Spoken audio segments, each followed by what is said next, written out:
Claire Bennett stood still in the parking lot outside the Iron Core Grappling Center. The golden autumn sunlight poured through the building's large glass windows, making her squint slightly. At 41, with her reddish-brown hair tied neatly behind, her head in a guy whose shoulders had grown worn, she looked unremarkable. No one would guess that this quiet woman had spent 30 years training under one of America's living martial arts legends, her grandfather, Master William "Bill" Bennett. Claire bowed her head, gently touching the brown belt wrapped around her waist. "Today is for you," she whispered, her eyes clouded with emotion. Her real black belt remained safely at home. She had chosen this old brown belt deliberately. It was part of the test she was about to undertake.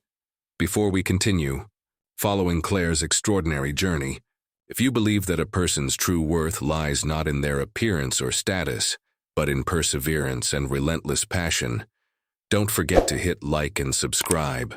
Together we can spread inspiring stories like this to more people. Now, let's return to the story. There are still surprises waiting ahead. 3 months ago, before taking his final breath, Grandpa Bill had gripped her hand tightly. Jiu-Jitsu is losing its soul, Claire. It's no longer about inner growth, just a game of ego, promise me. Bring it back to what it was meant to be. Claire had made that promise. And today it was about to face its first test. Iron Core Grappling was a well-known center in Austin, famous for national champions and a training philosophy, so brutal it bordered on cruel. Head coach Derek Raines was notorious for filtering out the weak through pressure. On social media, he often showcased aggressive training clips, many of them enough to make viewers cringe. Claire hadn't come to confront him, but to observe and document a reality that many had quietly warned her about. She opened her car door, grabbed her gym bag and phone. A message popped up from Amy Parker, her close friend and colleague, currently posing as a student in the class. "Camera ready. See you in the locker room. Good luck." Claire gave a slight nod, a silent thank you. In her wallet was an old photo of Grandpa Bill, taken back when he was still teaching at the family dojo in Idaho. Never a public figure, but anyone who had ever trained with him knew. His technique was razor sharp, but his heart gentle, like a springtime stream. As she stepped through the glass doors, Claire was greeted by the familiar scent of mats, athletic tape, and sweat. At the front desk, a muscular young man was glued to his phone screen. When she approached, he glanced at her with disinterest. "Advanced class is for brown belts and above," he said, his tone laced with doubt. "Yes, I'm a brown belt. Been training about 15 years, Claire replied calmly. He raised an eyebrow but asked no more, simply pushed a clipboard toward her. "Sign the waiver, locker room's on the left." She signed with the alias Claire Collins, using her mother's surname to keep her identity hidden. On the wall, she briefly glimpsed photos of students winning major tournaments. All men, all heavily muscled. In the locker room, Amy pretended not to know Claire, tying her hair while whispering softly. Raines just arrived, already kicked out 2 people for lack of intensity. He's stricter than usual today. Claire changed, removed all jewelry, leaving only a simple wooden bracelet her grandfather had given her when she earned her black belt at 21. She tied her brown belt carefully, adjusting each fold like a private ritual. A tall woman wearing a purple belt approached, offering a polite smile. "New here, I'm Shelley." "Claire, just moved to Austin, checking out the scene here." "Watch out for Raines," Shelley said quietly. "He thinks women lack the killer instinct. Unless you've won a national medal, don't expect much respect." Claire nodded in thanks, though a slow-burning flame was already rising in her chest. Not for herself, but for all the others who had walked away from jiu-jitsu because of men like Raines. As she stepped onto the mat, she felt the stares. A dozen or so students, mostly men, all looked at her like an outsider. In the center stood a large, muscular man with a faint scar on his face. It was Coach Derek Raines. He was mid-sentence when he paused, seeing Claire bow respectfully. "Oh, women's self-defense class is Thursday, sweetheart," Raines said with a loud laugh. Few others chuckled. Claire remained composed, replying softly, I'm here for the advanced class. Brown belt, 15 years of training. Rains's eyes lit up with a mix of interest and sarcasm. Well then, let's see what you've got. The story had begun, and Claire knew. This wasn't just a test to expose one man, but to shine a light on an entire system rotting from within. Claire stepped into the lineup of brown belt students. All men, all at least 30 pounds heavier and noticeably more muscular than she was. When Rains barked, "Line up by rank," the group moved quickly into formation. No one spoke, but the looks in their eyes were unmistakably skeptical.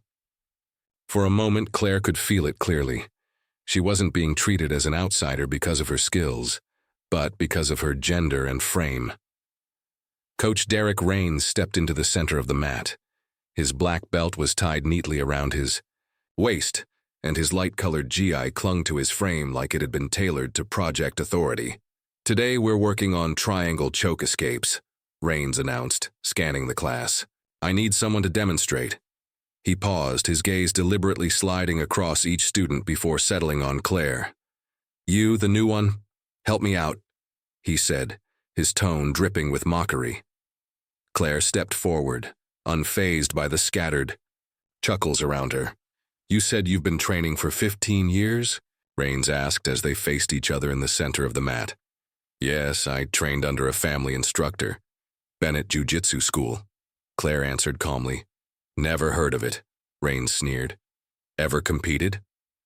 "No, I trained for self-development, not trophies." A few students snickered at that. Rains shook his head in disapproval. "Another one chasing martial arts philosophy. This is a champion's gym, not a spiritual retreat." Without warning, Rains shot in. For a takedown, Claire could have easily countered, but she chose a soft block, allowing him to bring her down and secure side control. In a class setting, this wasn't unusual, but the way he pinned his elbow hard into her chest was completely unnecessary. "See? That," Rains announced loudly for the class. "A real brown belt would have reacted faster. This is what happens when you learn jiu-jitsu from a strip mall dojo." Claire suppressed the heat rising inside her and executed a simple escape. Nothing. Flashy, but technically correct. A fair coach might have acknowledged that. Rains only smirked. Lucky break. For the next 10 minutes, he repeatedly used Claire as the demonstration dummy, each time increasing the force and complexity of the techniques. Claire maintained the appearance of an average brown belt, just skilled enough to avoid injury, but careful not to reveal her true abilities. When the demo portion ended, Rains stood up, hands on hips, and spoke loudly. "This is the problem with modern jiu-jitsu. Too many people wearing belts they haven't earned." He extended a hand to help Claire up, but as soon as she grasped it, he yanked her suddenly, making her stumble. "Too weak," he said coldly. "Women like you should stick to yoga." The room went still. A few people let out awkward laughs, but the atmosphere had turned tense. Claire took a deep breath. Her mission today wasn't to win, but to expose the truth. As students began partnering for drills, Rains paired Claire with a massive man named Keith, a brown belt built like a wrestler. "Don't worry," Keith said with a half smile. "I'll take it easy on you." As they practiced triangle escapes, Claire felt the unmistakable tightness of unnecessary pressure. Keith was clamping down far too hard, compressing her neck in a way that wasn't technically correct. "Tighten up, Keith," Rains called out. "She needs to feel what a real triangle is." Keith laughed and squeezed his thighs even tighter. Claire stayed composed. She could manage, but she knew this wasn't how honorable gyms taught their students.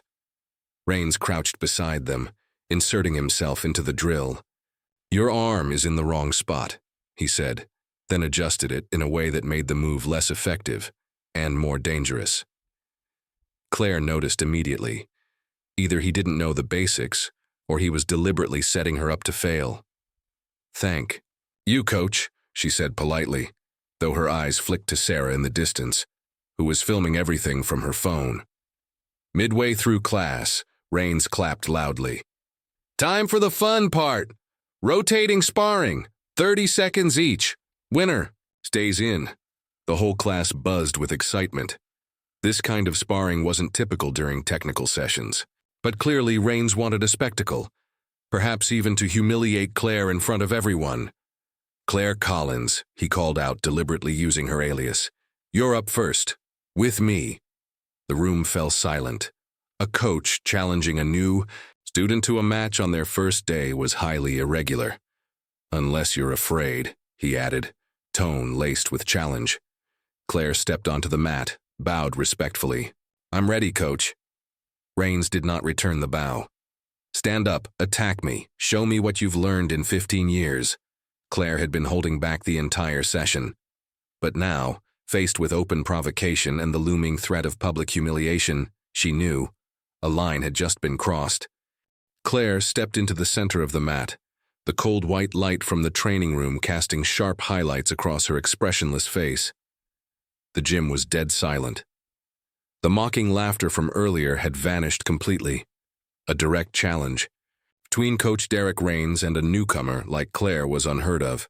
"Start from standing," Rains said, without the traditional bow. Claire still performed the respectful bow with full formality. "Attack," he growled. "Come on, brown belt. Show us what 15 years has taught you." Claire moved lightly, her center of gravity grounded and stable. She chose a simple opening, a single-leg takedown. As expected, Rains reacted forcefully, overcommitting to the counter. He twisted his body and slammed her to the mat with a heavy thud. "Too weak," Rains declared, securing a dominant position on top. "This is why women shouldn't be awarded higher belts." Claire felt the tight pressure on her shoulder as Rains transitioned into a Kimura lock. This was no longer a demonstration. He was putting her in a genuinely dangerous position. A single misstep or an ounce of stubbornness could tear a shoulder ligament. A sudden memory flashed in her mind. Grandpa Bill, when she was 12, showing her how to escape that very same Kimura. "Jiu-Jitsu is about leverage over strength, Claire," he'd said. "But remember, great power comes with responsibility. Never use it to humiliate." Claire could feel it now. Rains wasn't demonstrating technique. He was asserting dominance. And the students around them were starting to sense it too. Some avoided eye contact. Some turned away. But not Amy. She had stepped closer, phone still recording. Eyes locked onto Claire with growing concern. "Tap out," Rains barked, twisting her arm further. "Or are you too proud to quit?" Claire closed her eyes for a brief second. Then opened them, her gaze now lit with quiet resolve. "I'm sorry, sir," she whispered inwardly. "I didn't intend for this, but some lessons must be taught, right now." With a slight shift of her hips, she created just enough space to relieve pressure from the lock. Rains, sensing resistance, added more force, just as she had predicted. And that's when Claire moved. In one smooth motion, she reversed the position and transitioned into an offensive setup. The counter was elegant, clean, so quick that no one in the room fully registered what had just happened. Before Rains could react, Claire had locked in an armbar, a classic, devastatingly effective joint lock. Her legs clamped across his chest. Her hips lifted and his arm was pulled straight between her thighs. The room froze. 1 second, 2. Rains thrashed, trying to free his arm. No use. 3-4, Claire held the technique with absolute precision. Not forceful enough to injure, but unmistakably definitive. He was caught. 5, 6, 7. She could have ended it, but she didn't. That wasn't Bill's way. It wasn't the philosophy Claire had inherited. 8. Tap, she said softly, voice calm, like she was offering a choice. It's okay. Sometimes surrender is a sign of growth. 9, 10. Rains struggled, his face flushing with a mix of effort and humiliation. His breath quickened, his eyes darted around, realizing everyone was watching. 11. Whispers started to rise. Shelley, the woman with the purple belt, smiled faintly at the corner of her lips. 12. 13. Rains gave a last, desperate attempt to twist his body, but Claire anticipated it. She flowed with the motion, maintaining the perfect armbar. 14. Claire looked him directly in the eyes, not with anger, but with purpose. A message, A lesson he should have been the one teaching. 15. Tap. The sharp sound of Rains's hand slapping the mat rang out unmistakably. The entire gym fell into stunned silence. Claire released the hold immediately, stepping back into a kneeling position and bowing respectfully. "Thank you for the opportunity to train, Coach," she said, extending a hand in reconciliation. But Rains didn't take it. He scrambled up, adjusting his disheveled gi, his face burning with rage, humiliation, and something else. Confusion. "Just a fluke," he muttered, but no one believed him. No one moved. Some hadn't even fully grasped what had just happened. 15 seconds. Just 15 seconds? And the entire illusion of Derek Rains's authority, built over years, had collapsed. The atmosphere in the room was still thick, as if every sound had been sucked into the echo of that final tap. A coach, one thought to be unbeatable, had just been submitted by a woman they had all dismissed as an amateur. Claire rose to her feet gently, without any hint of arrogance or desire to deepen the humiliation. She walked toward the corner of the room, picked up her water bottle, and gently wiped the sweat from her brow.